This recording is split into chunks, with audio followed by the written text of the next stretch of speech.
السلام عليكم شباب.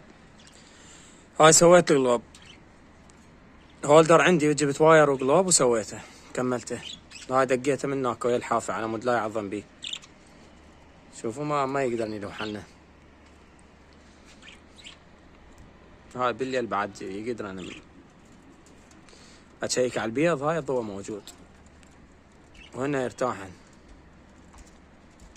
بس مو يبقى 24 ساعة معلوق شوي واطفي الضوء يعني.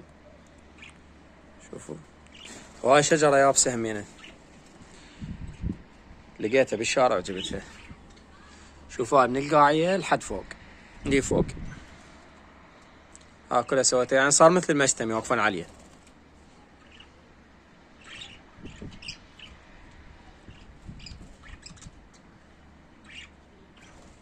ما شاء الله اليوم الشتاء رجع، المطر رجع ولا يا شعبية ما الشتاء مطر خير. شو صوت القراقيع.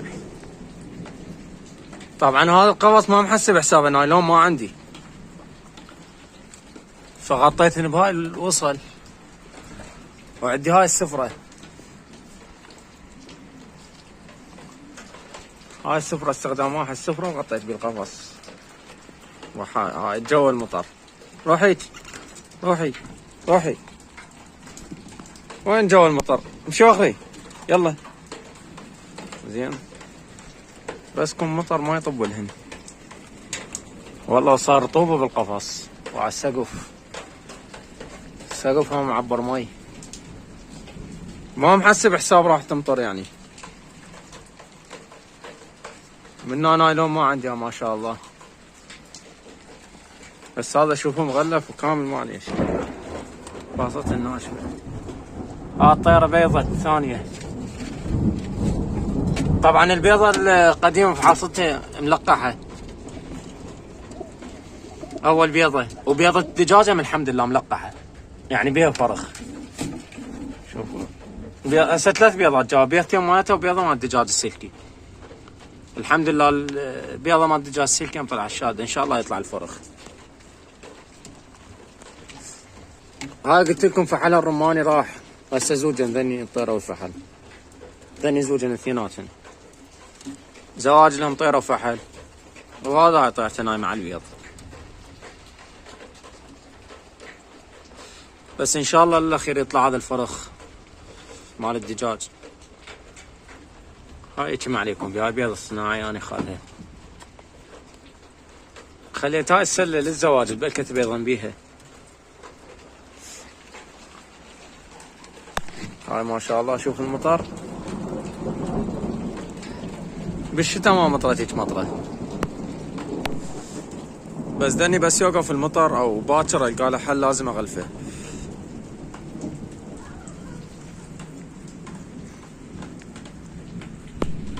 ما شاء الله فقست اول بيضة. شوفوا هذا اول فرخ طلع.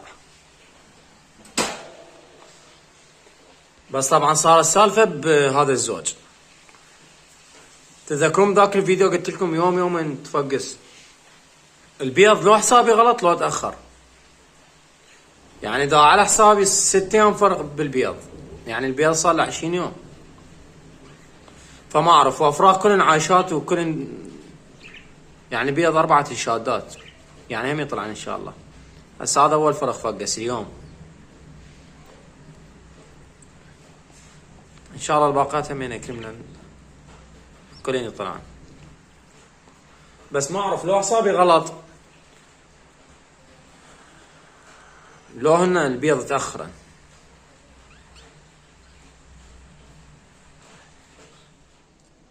هذا الشباب رجعت وياكم من جديد. ما شاء الله اليوم جو حلو شمس بعد هاي المطر صار. شوفوا هذا الفراغ هذا كان بيه بقالة. هاي شوفوا شلون معضيها وطاقة. شوف هاي كل بالزاوية كل الخشب مالته. فأنا عندي هاي فايبرة هسه راح اقطعها وارجع اكملها اسويها من جديد.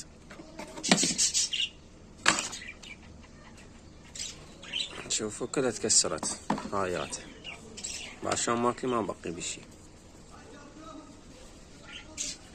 هسه ارجع اكملها. نشوف الطيور. مثل ما قلت لكم هاي هذا البيض شاد، حتى مال الدجاج شاد الحمد لله.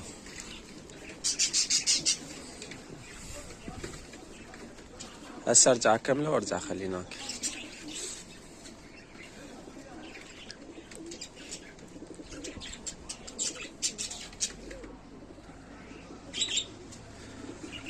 طبعا اكو سالفه بذني الفحلين. هذا الفحل وذاك الفحل الفوق هاي بالنص، اثنين هني زوجين طيرة واحدة. انا عندي 6 طواير، يعني طواير زايدات زوجات الاماية، اثنينهن يعني اثنينهن يسوون محلة بيا الاماية، زوجات الهولندية اللي هنايا وزوجات هاي الطيرة، يعني اثنينهن يزوجن ذني 3 كلهن. اخر فقرة شفتن حيرتني، شفتن اثنيناتن يزوجن بيناتن، وهن اثنين نفحلوا متأكد من عدن.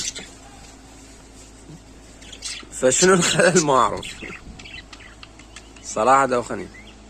هسه شوفوا ذني اثنيناتن يزقن هاي الطيرة، اثنيناتن زوجاتن، ان ذن اصلا يعني اخوان. والله حيرني ما اعرف.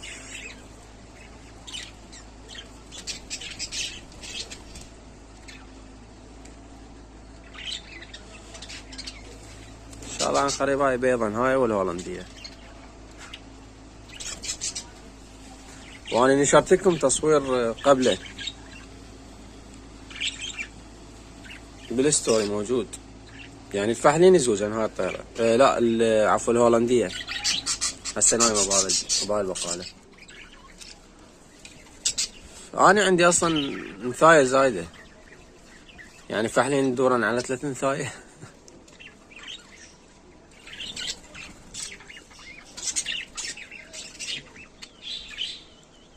هذيك بعدها على التفقيسة الوحدة بعد اول فرخ،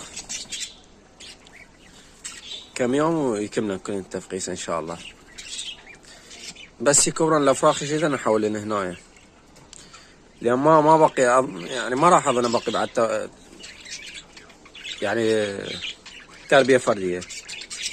اسوي كلها جماعية، بس اذا عجبني زوج واطلع من جوان شيء جديد احولهن بالفردي، هيك راح اسوي. شباب عندي ذني هاي الطيارة تعرفون بيها بقيت عندها بيضتين، فهسه شفت هاي بيضة جديدة اظن البارحة مبيضتها، بس همينه صار اسبوع من بيضة. هذني البيضتين وحدة مخصبة صار بها انفجار دموي وانفطرت، والثانية ما مخصبة. شوفوها كانت مخصبة بس صار بها انفجار دموي، يعني فرخ ضعيف، لأن واحد من الفرخات زوجها أول مرة يزوج، فالشد مالته ضعيف. شوفوا حتى فطرتها البيضة. هسه راح بقي جوا بس هاي البيضة جديدة مال البارحة مال اليوم ما أعرف، بس هاي البيضة. شوفوا شباب رجعت كملته، خليت له فايبر منه وفايبر منه، قصيت من هذا الفايبر. شوفوا رجع كامل، ما ابي شي يعني على مود هاي الصفحة وهاي الصفحة. رجع سويته كما كان. هسه ارجع اعلقه. هنا ينتهي الفيديو حبايب، لا تنسون اللايك والاشتراك بالقناة.